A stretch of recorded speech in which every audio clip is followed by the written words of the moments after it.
할렐루야. 주 안에서 만나서 반갑습니다. 또 이렇게 귀하게 귀한 자리에 또 말씀을 전할 수 있도록 기회를 주셔서 감사합니다. 저는 여러분과 함께 오늘 빌립보서 4장의 말씀을 가지고 복음 안에서 성도의 교제라는 말씀으로 은혜를 나누고자 합니다. 1세기 기독교인들은 주님을 믿는 신앙을 어떤 종교적인 이론적인 신앙으로 믿은 것이 아니라 삶으로 믿었습니다. 그들에게 있어서 어떤 기독교 신앙은 제도가 아니었습니다. 어떤 율법적인 그러한 측량이 아니었습니다. 오히려 그들은 삶 속에서 하나님과의 관계, 또 예수님과의 관계 속에서 주님을 닮아가고 주님께서 가르쳐 주신 그대로 생활로, 삶으로 살아내는 삶을 살았던 것이지요.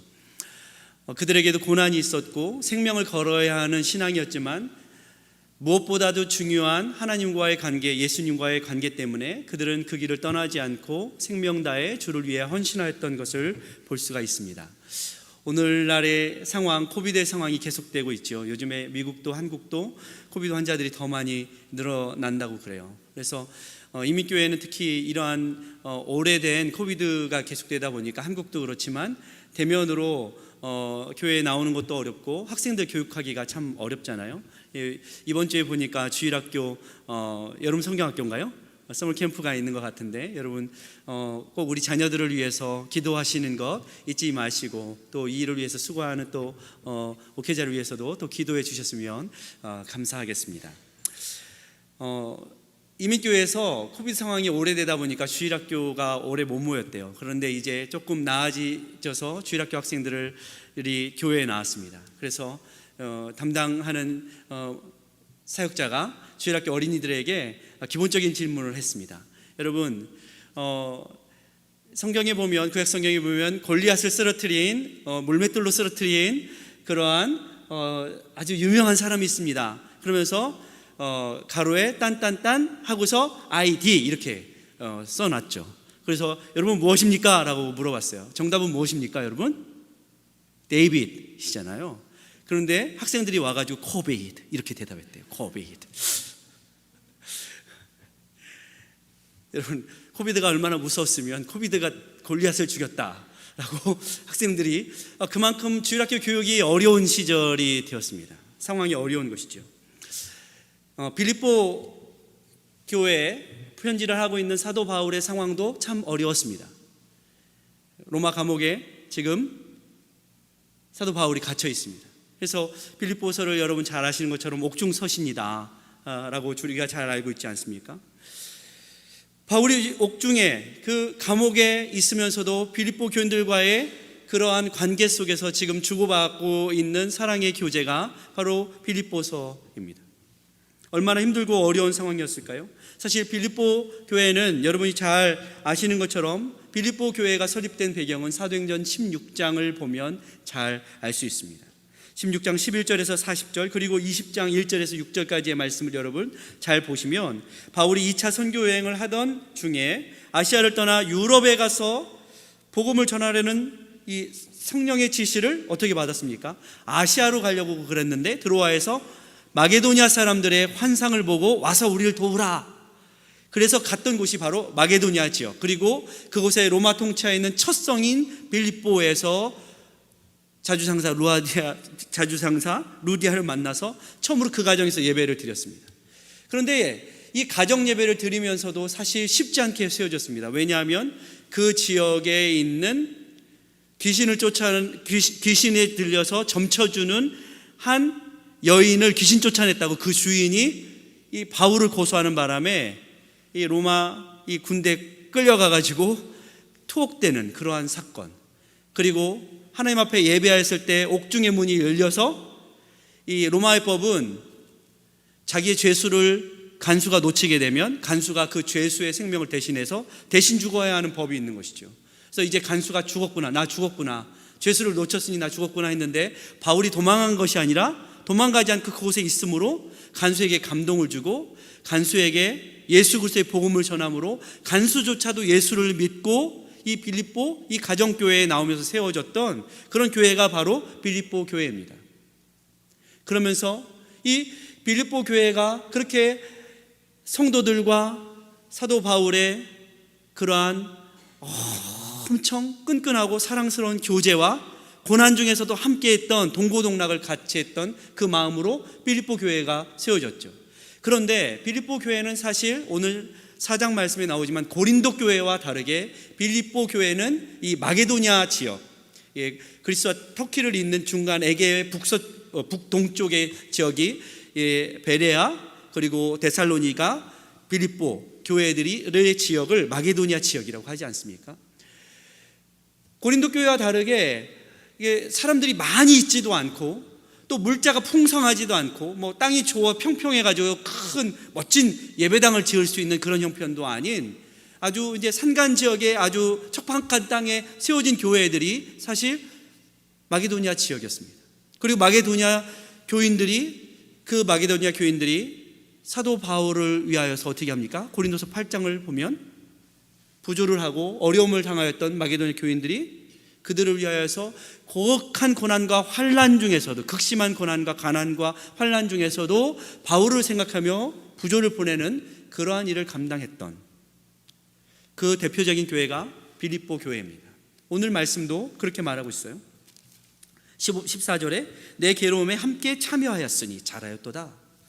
사도 바울의 그 고난에 빌립보 교인들은 나몰라라 하지 않고 그 함께했던, 그 동고동락했던 그 개척시대의 교회의 그 바울의 수고를 생각하며 그 수고뿐만이 아니라 지금 사도 바울이 저 감옥에서 고난을 당하고 있는 그것을 생각하며 마음에 다시 한번 사랑의 싹이 나오고 있는 것을 사도 바울은 칭찬하고 있습니다.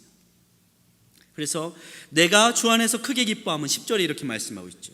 너희가 나를 생각하던 것이 이제, 옛날에도 그랬는데, 옛날에도 내가 너희들을 마게도냐 지역을 떠날 때에도 너희가 한 번뿐이 아니라 두 번이나 나의 쓸 것을 채우노라. 16절에 이렇게 말씀하고 있습니다.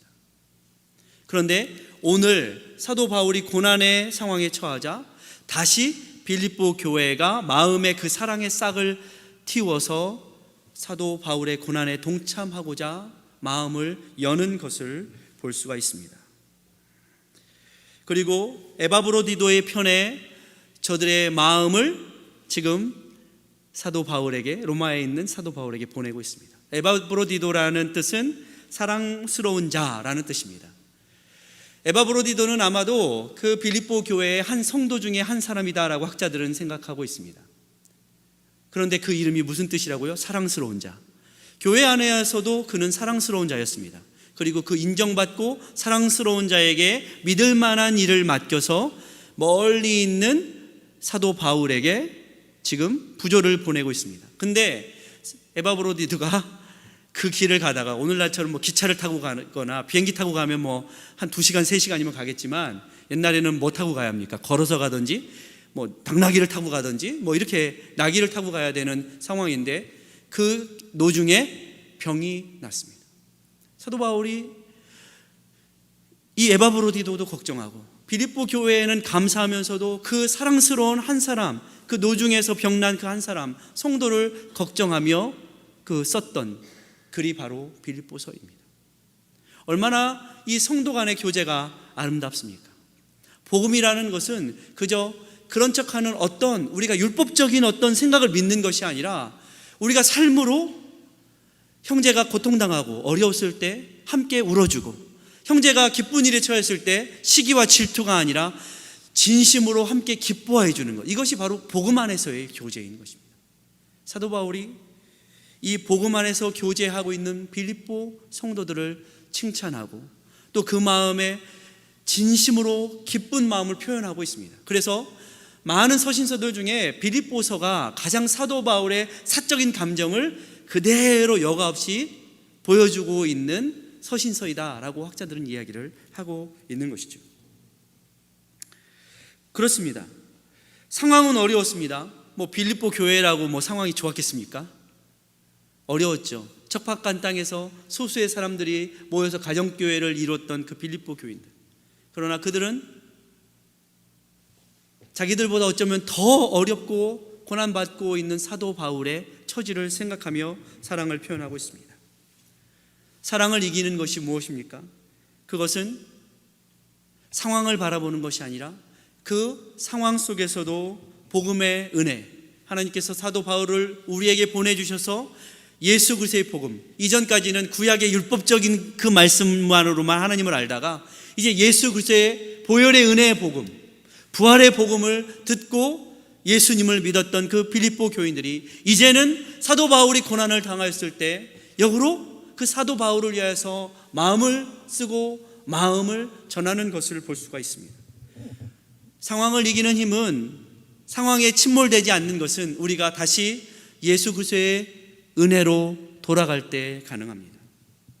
그렇습니다. 코비드가 다윗을 대신하는 이 시대에 어떻게 해야 되겠습니까? 예수 그리스도의 복음만이 우리가 바른 자리로 바른 길로 갈 수 있는 길입니다. 사도 바울은 고린도 교회, 부자 교회, 엄청 잘 살고 사람들도 많이 모이는 교회에 그 부조를 오히려 거절했습니다. 왜냐하면 고린도 교회는 처음에 분쟁과 시기와 자기의 당파와 자기의 욕심으로 사도 바울에게 뭔가 주고자 했지만 사도 바울이 왜 거절했을까요? 저들이 순수한 마음으로 사도 바울을 도우려고 하지 않았기 때문에 고린도 교회의 부조는 거절했던 것이죠. 그러나 정말 힘들고 어렵고 가난하고 극심한 환난 중에 있었던 마게도니아 지역의 교회, 빌립보 교회의 그 부조는, 헌금은 기쁜 마음으로 받았던 것입니다. 왜요? 그들의 마음에 있는 순수한 그 사랑, 그 마음을 사도 바울이 잘 알았기 때문입니다. 우리가 이 고난의 상황 가운데서도 이 상황 속에서 우리가 바로 예수 그리스도의 은혜의 복음으로 나아갈 때 교회의 존재됨이 회복되어지는 것입니다. 우리가 왜 오늘을 이렇게 교회되어 예수 그리스도의 가족되어 공동체되어 살아가고 있는가? 그것은 우리가 그저 율법적으로 하나님이 사랑하라고 하시니까 사랑하는 척하는 것이 아니라 우리가 진심으로 우리의 삶으로 예수님이 보여주신 그 은혜와 사랑에 감사하여 우리도 살아내는 그 삶, 이것이 주님께서 우리에게 원하시는 것이죠. 잘 살펴보면 역사적으로 언제 좋은 때가 있었습니까? 복음은 사실 고난을 통해 꽃이 피고 열매를 맺습니다. 우리의 삶도 어쩌면 형통할 때보다 고난의 때에 우리의 영혼이 더 민감해지고 주님 앞에 더욱더 겸손해지고 하는 것을 볼 수가 있습니다. 어쩌면 이 고난의 때를 살아가는 우리는 주님의 은혜에 더 민감하게 반응할 수 있는 축복의 때를 살아가고 있는가 하는 생각을 많이 해봅니다. 오늘날처럼 죽음이 우리 곁으로 가깝게 느껴진 적이 있습니까? 그런데 죽음을 더 묵상하면 묵상할수록 어떻게 이 땅에서 우리가 무엇을 위하여서 궁극적인 삶의 이유가 무엇인가에 대해서 죽음을 묵상하면 묵상할수록 이 땅을 더 잘 살 수 있는 길이 있습니다. 죽음을 무시하고 살아가는 사람들이 이 땅을 멋대로 살아가는 것입니다. 그런데 고난과 어려움과 역경이 우리 가운데 올 때 우리는 내가 이 땅에서 무엇을 남기고 살아가야 할까? 하나님 앞에 섰을 때 우리는 과연 하나님 앞에 어떻게 설 수 있을까에 대하여서 늘 고민하고 하나님 앞에 살아갈 수 있게 되는 것이죠. 제가 옛날에 한번 말씀드렸는지 모르겠지만 이 제임스 패트릭 킨이라는 사람이 The Cold Within, 마음 속에 있는 추위라는 시를 썼습니다. 여러분 들어보셨습니까? 한번 들어보십시오. 6사람이 춥고 어두운 곳에 갇혀 모닥불을 쬐고 있습니다. 시간이 지나자 모닥불이 꺼져가면서 추위가 엄습합니다. 그들 손에는 그 모닥불이 꺼지지 않게 그 지팡이 꺼지지 않게 나무로 딸감으로 쓸 수 있는 지팡이 하나씩이 들려 있습니다. 첫 번째 사람은 여자입니다. 다른 남자들이 지팡이를 내놓아야 한다며 꼭 움켜쥐었습니다. 특히 흑인을 위해서 지팡이를 장작으로 내놓는 것은 죽기보다 싫습니다. 두 번째 사람은 그리스도인입니다. 그는 이웃을 위해 자신을 헌신해야 된다는 것을 성경을 통해서는 알고 있지만 이곳은 교회가 아니니 굳이 그럴 필요가 없다라고 생각합니다. 세 번째 사람은 옷이 남루한 가난한 사람입니다. 그는 속으로 내가 왜 부자들을 위해서 희생해야 되지? 그건 어림없는 일이지. 지금까지 부자들을 통해서 내가 무시받은 것도 억울한데 하며 속으로 중얼거립니다. 네 번째 사람은 부자입니다. 그는 자기의 재산에 골몰하느라, 내가 죽으면 이 재산들 다 어떡하지? 골몰하느라 이 위기를 알아채지도 못하고 있습니다. 다섯 번째 사람은 흑인입니다. 이 기회에 자신을 무시한 백인들에게 단단히 안갚음을 하리라 다짐하며 두 눈을 질끈 감고 모른 척합니다. 마지막 한 사람, 그는 다른 사람들은 모두 가만히 있는데 왜 나만 이 지팡이를 내놓아야 하지? 라고 자신도 침묵하며 꾹 참습니다. 시간은 계속 흘렀습니다. 밤이 깊어갈수록 추위는 더욱 매섭게 엄습했습니다. 아무도 지팡이를 움켜쥐고 내어놓지 않았습니다. 불이 꺼지는 것을 지켜봅니다. 그날 밤 그들은 모두 얼어 죽었습니다. 이들을 죽음으로 몰고 간 것이 외부의 추위였을까요? 시인은 외부의 추위가 그들을 죽인 것이 아니라 그들 안에 있는 마음의 추위가 그들 자신을 죽였다라고 말하고 있습니다. 예수 그리스도의 사랑, 은혜, 그것은 바로 우리가 어떤 상황과 형편과 처지를 따지는 것이 아니라 우리의 중심으로부터 하나님의 은혜에 감격하여서 나오는 반응입니다. 우리가 이 반응을 잃어버릴 때에 이 땅은 점점 추워집니다. 사람들과의 관계도 점점 얼어붙습니다. 그러므로 상황과 환경이 어려울수록 우리가 회복해야 될 것은 상황이 나아지기를 바랄 것이 아니라 우리에게 그 상황과 어려움을 녹일 수 있는 성령의 불이 있는가, 사랑이 있는가에 대하여서 우리는 물어야 하는 것입니다. 우리가 주 예수 그리스도의 그 은혜 안에서 서로 사랑할 때 상황을 이기고 교회의 교회됨을 회복하게 될 것입니다. 교회의 사명, 그것은 바로 사랑을 나누는 것입니다. 예수님께서 그렇게 하셨던 것처럼 여러분, 얼마나 더 가지고 움켜쥐어야 행복하고 만족할 수 있을까요? 곱고 아름다운 것, 여러분 어떠세요? 제가 오늘 아침에 일어나서 제 아내의 얼굴을 보면서 당신 참 고왔는데, 그 다음엔 뭐예요? 그 다음에 말을 못하겠더라고요. 여러분 다 아시죠? 아무리 고와도 시간이 지나면 고운 것이 다 지나갑니다.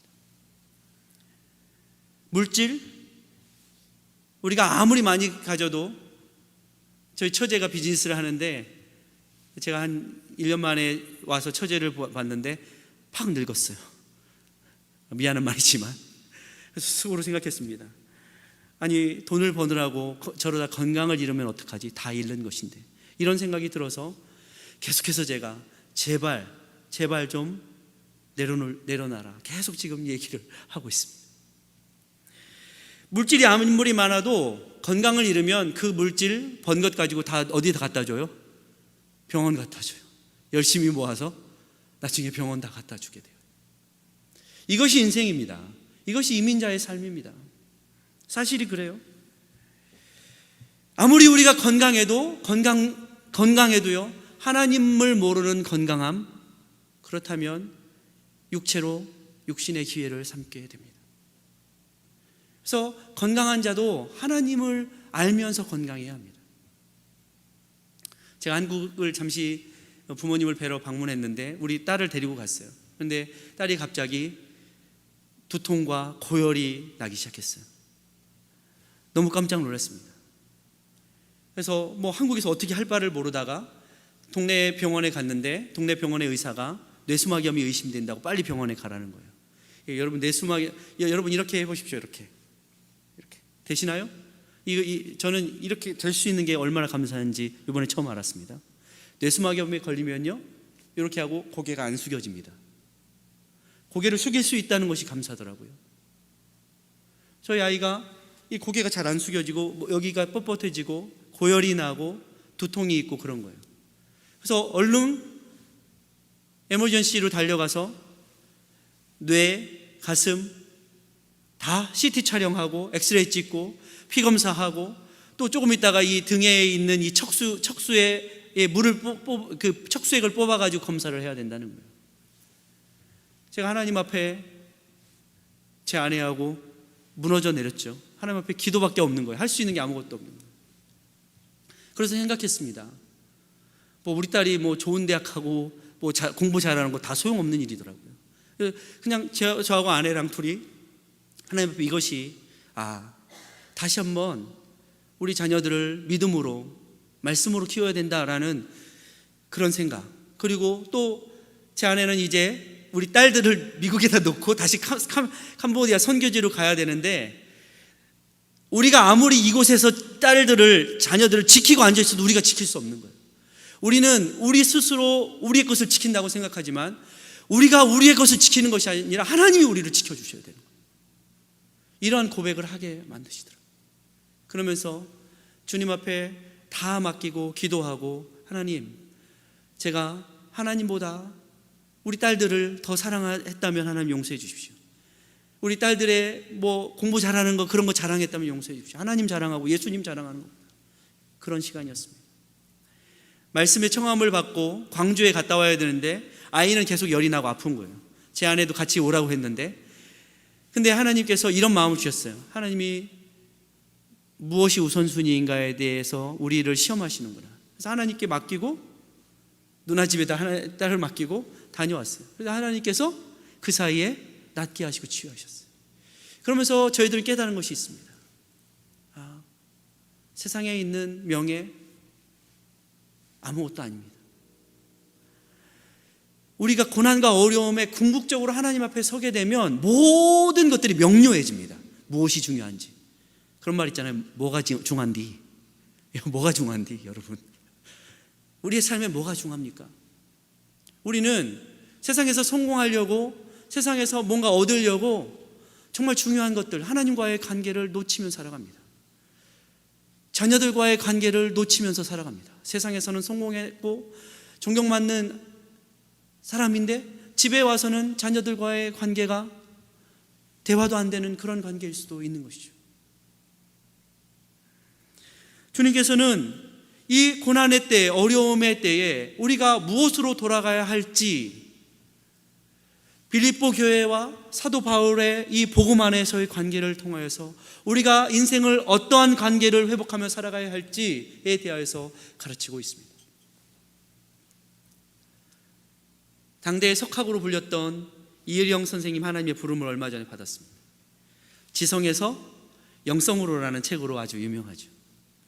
세상의 똑똑한 것들, 세상을 아는 지식들, 성공, 세상에서 장관을 하는 모든 것들, 이러한 똑똑한 것들 속에 마지막에 하나님과 대면했을 때 세상에서 아무리 많이 알아도 하나님 나라에 대한 그 영성, 하나님의 영적인 그 나라에 대해서 알지 못하면 아무것도 아닌 것을 그의 마지막 책에, 이 마지막 수업이라는 책에서 이야기를 하고 있더라고요.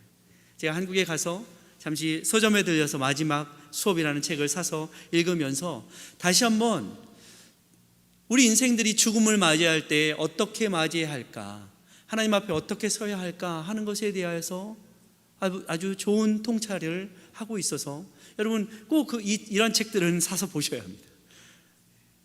너무나도 좋은 말씀이에요. 그렇습니다. 우리 인생들은요, 사실 언제 알 수 있냐면 성공할 때 그 사람을 알 수 있어요. 성공할 때 그 사람이 그 성공을, 그 풍성함을, 오늘 사도 바울이 내가 비천과 풍부의 모든 것에 처할 줄도 알아서 일체의 비결을 배웠노라. 여러분, 풍부에 처할 때 그 사람을 알 수 있습니다. 성공할 때, 성공하고 잘 나갈 때 그 사람이 정말 그 모든 것을, 하나님이 주신 기회, 하나님이 주신 건강, 하나님이 주신 것들 때문에 내가 성공했다, 이 모든 것은 나에게로부터 온 것이 아니라 하나님의 것이다 라고 고백할 수 있는 이 고백이 있는 사람이 믿음의 사람입니다. 그런데요, 우리는 어려울 때는 다 하나님 탓이고, 우리가 잘하고 성공했을 때는 다 누가 잘해서 그래요? 내가 노력해서, 내가 잘해서, 내가 똑똑해서, 이렇게 사는 것이 인생들입니다. 그래서 한 사람이 풍부에 처했을 때 그 사람이 어떤 고백을 하는가, 내가 했어가 아니라 주님이 하셨습니다 라고 고백하는 것이 진정한 성도의 모습입니다. 뿐만이 아니라 고난과 비천에 처했을 때 어떤 고백을 하는가, 비천에 처했을 때 남을 원망하고 불평하고 또 이 모든 것은 하나님 탓이라고 하는 이런 것이 아니라 오히려 이 모든 것 중에서도 내가 자족하며 감사할 수 있는 것은 하나님이 나에게 능력 주시기 때문이다. 능력 주시는 자 안에서 나는 비천에 처할 줄도 알고 풍부에 처할 줄도 알고, 이때도 하나님께 감사, 이때도 하나님께 감사하는 일체의 비결을 배우노라. 사도 바울의 고백입니다. 얼마나 놀라운 고백입니까? 내게 능력 주시는 자 안에서 내가 모든 것을 할 수 있습니다. 어떤 무엇을 이루려고 하는 자기 긍정을 위한 그런 고백이 아니에요. 사실은 이 고백이, 이 고난의 상황 속에서도 하나님께서 나에게 이 모든 것이 하나님을 닮아가고 알아가는 인생의 이 과정 중에, 나그네 된 삶 중에 나에게 겪게 하시는 하나님의 은혜입니다 라고 고백하는 사도 바울의 고백이 있는 것입니다. 그리고 그 고난과 그 인생의 여정에 빌립보 교회가 모른 척하지 않고 함께 동참하고 참여하는 그 마음의 사랑의 싹이 났다는 것에 대하여서 사도 바울은 기뻐하고 있습니다. 여러분은 어떤 교제를 하고 계십니까? 여러분은 성도님들 간에, 여러분 가정에서 어떤 교제를 하고 계십니까? 나의 입술에서 어떤 고백을 하고 있습니까? 고난의 때, 때로는 우리가 성공했을 때, 잘 됐을 때 어떤 고백을 하고 있습니까? 모든 것이 주님의 은혜입니다. 이 고백이 저와 여러분의 고백이 되셨으면 좋겠습니다. 고난의 때에 주님께서는 우리로 하여금, 여러분, 이 진정한 이 댐에서 에너지를 만들어낼 때, 낙차가 클 때 에너지가 만들어지는 것처럼 하나님께서는 우리를 그렇게 에너지, 열정 있는 인생으로 때로는 높이기도 하시고 때로는 낮추기도 하시는 것 같아요. 그것을 통해서 우리가 정말 작은 것에 울고 웃고 하는 것이 인생인데, 그러지 않게 모든 상황 속에서도 하나님의 뜻이 무엇일까 하는 해석의 능력을 가질 수 있는 사람으로 우리를 빚어 가시는 것 같아요. 상황을 이기는 힘, 그것이 바로 예수 그리스도인 것을 우리로 하여금 경험을 통해서 깨닫게 하시는 그 은혜가 바로 빌립보서의 말씀인 것이죠. 하버드 대학에는요, 여러 가지, 전 세계에는 여러 가지 그 3대 강의가 있다고 그래요. 아이비리그에. 그래서 하나는 여러분 잘 알고 있는 마이클 샌델 교수의 하버드 대학의 정의론. 그래서 정의론, 정의란 무엇인가? 요즘에 나온 정의롭다라는 착각, 이런 책도 있고요. 이런 것에 대해서 답을 별로 안 해요. 세상에는 정의가 없기 때문에. 세상의 정의는 시대에 따라서, 시대 철학에 따라서 정의의 개념이 바뀌고 있다라고 계속 얘기하면서 이 시대가 정의롭게 가고 있는 것 같지만 착각이다, 이렇게 얘기하고 있어요. 그래서 또 다른 책으로, 이 사람은 법학자이자 사회과학을 같이 하고 있는데, 그래서 세상에 없는 정의 때문에 우리에게는 최소한 도덕이, 왜 도덕인가? 도덕이 있어야 된다라고 말하면서, 또 다른 하나, 돈으로 살 수 없는 것들, 이 땅의 것들은 실제로는 사람들은 돈으로 생명을 바꾸면서 살아가지만, 사실 이어령 선생님도 그런 말을 했어요. 생명을 돈과 바꿀 때 인생에 비극이 일어난다, 이런 말을 하고 있어요. 그렇죠. 돈으로 사람들이 생명을, 그래서 우리는 이 시대가, 내가 좀 손해보려고 그러면 아이를 안 낳으려고 그래요. 너무 아이 키우는데 돈 많이 들어가니까. 예로 그렇다는 것입니다.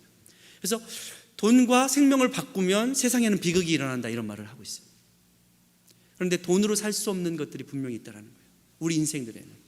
그것을 따라서 우리가 살아가야 된다라고 지금 마이클 샌델 교수는 계속해서 그 책들을 통하여서 이야기하고 있어요. 그가 제가 크리스찬인지는 잘 모르겠지만, 그러한 세상을 돌아가는 법을 연구하는 학자로서도 세상은 어떤 물질, 이거보다 불의한 재물로 친구를 사귀는, 관계를 사는 것이 더 지혜로운 것이다 라고 그가 깨달았던 것 같습니다. 그렇습니다. 또 다른 하나는 예일대학 셀리 케이컨 교수의 죽음론. 그래서 죽음에 대해서 우리가 어떻게 받아들이고 묵상하느냐에 따라서 우리가 이 땅을 의미 있고 가치 있게 잘 살 수 있다는 것을 이야기하고 있어요. 또 다른 하나는 벤 샤르트 교수, 하버드 대학의 행복론입니다. 근데 이 행복론의 이 벤 샤르트 교수는 이렇게 말을 하고 있어요. 바로 이 땅에서 행복이란 무엇인가? 고통과 시련이 없는 것이 행복이 아니라 그 고통과 시련을 해석할 수 있는 이 고난에 대하여서 고난을 자발적으로 고난에 참여할 수 있는 그 사람이 진짜 행복이 무엇인지 알아간다라고 얘기를 해요. 너무 놀랍지 않습니까? 고난을 일부러 당해보는, 그래서 그거를 이 사람이 고난 예금이라고 표현했어요. 고난 예금. 고난 예금 하니까 여러분 생각나시는 그런 우리나라 속담 있죠? 젊어서 고생은 사서도 한다. 그렇잖아요. 세상에도 그런데 사실 이 말씀의 주인공은 전 예수님이라고 봐요. 하나님의 영광을 위하여서 그 고난의 십자가를 어떻게 하셨어요? 길이 참으사 하나님의 영광을 위하여서.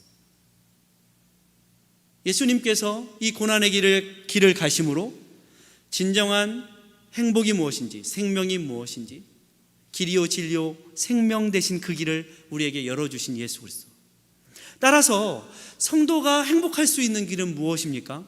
고난이 없기를 바라는 것도 아니고, 고난을 피해가는 숏컷을 찾을 것도 아니고, 오히려 그 고난 속에서 하나님께서 주시는 고난을 예금해가는 것, 하나님의 나라의 영광을 위하여서, 그리고 하나님께서 하나님의 나라에서 우리에게 주실 그 상급을 위하여서, 그 고난의 예금을 우리가 이 땅에서 해가야 된다는 거예요. 예수님께서 그 본을 우리에게 보여주셨다는 거예요. 그런데 그 고난은 우리를 죽이는 것이 아니라 오히려 우리를 살리는 것이라는 것입니다. 고난의 끝에는 죽음이 있는 것이 아니라 생명이 있다라는 것입니다. 할렐루야. 저 여러분이 그러므로 사도 바울이 왜 복음을 위하여서 고난받았는지 생각해야 합니다. 왜 빌립보 교회가 그 극심한 환난과 가난 속에서도 기뻐하고 기뻐하라. 내가 다시 말하노니 기뻐하라. 사도 바울이 이렇게 빌립보 교회에 말했을까요? 빌립보 교인들은 고난을 통해서도 진정한 기쁨이 무엇인지, 인생의 기쁨은 아주 얕은 세상의 것들이 아니라 예수 그리스도의 그 고난에 동참하는 그 깊은 기쁨인 것을 빌립보 교회와 사도 바울이 여러분 복음의 서신을 통하여서 지금 교제하고 있는 것입니다. 우리나라 선전에 이런 선전 아시죠? 말하지 않아도 알아요. 이게 무슨 선전이죠? 초코파이. 여러분 오리온 초코파이 선전입니다. 이 카피라이트이 얼마나 유명한 카피라이트인지 모릅니다. 뭐예요? 거기에 뭐라고 써 있어요? 정. 여러분 말하지 않아도 아는 것이 정입니다. 서로 부부간에 말하지 않아도 아는 것이 있지요. 오랜 사랑이 깊어지면 이것이 있는 것입니다. 그 오래된 사랑은 세상의 젊은이들이 하는 그냥 잠깐 뜨거운 그런 사랑이 아니라 고난과 역경을 함께 이겨냈을 때 함께 누리는 그 사랑, 이것이 바로 정입니다. 사랑. 예수님의 사랑은 바로 이것을 말하고 있어요. 세상에 잠깐 달콤한 그런 사랑이 아닌 것이죠. 고난이 함께 어우러져 있는 그 사랑, 이것이 인생의 진짜 맛인 것을 사도 바울은 빌립보 교회와 나누고 있는 것입니다. 여러분 어쩌시겠습니까? 사도 바울은 14절에 너희가 내 괴로움에 함께 참여하였으니 잘하였도다. 여러분 주변에 있는 사랑하는 성도들의 삶에 고난이 있을 때, 어려움이 있을 때 함께 참여해 주십시오. 함께 울어 주십시오. 성도가 좋은 일을 만났을 때, 저들이 풍부함에 처했을 때 시기하고 질투하지 마십시오. 함께 웃어주고 기뻐해 주십시오. 이것이 바로 예수님께서 우리에게 베풀어 주신 복음 안에서의 교제의 삶인 것입니다. 여러분은 뭘 주고받으시겠습니까? 저와 여러분이 사랑의 동역, 사랑의 교제, 사랑의 은혜, 복음 안에서의 교제, 이것이 우리 안에 풍성해질 때에 우리의 삶이 이 땅이 고난이 있지만 그래도 견딜 만한 것이다, 살만한 것이다. 왜? 나만 겪는 고난이 아니고 우리 형제도 함께 겪는데 나에게는 그것을 함께 나누고 울어줄 형제가 있다고, 함께 웃어줄 형제가 있다고, 믿음 안에서의 형제가 있다고, 그는 사랑스러운 자이라고 고백할 수 있는 것입니다. 저 여러분이 그러한 축복과 은혜를 누리시는 비전 공동체 되시기를 주의 이름으로 축복합니다. 기도하겠습니다.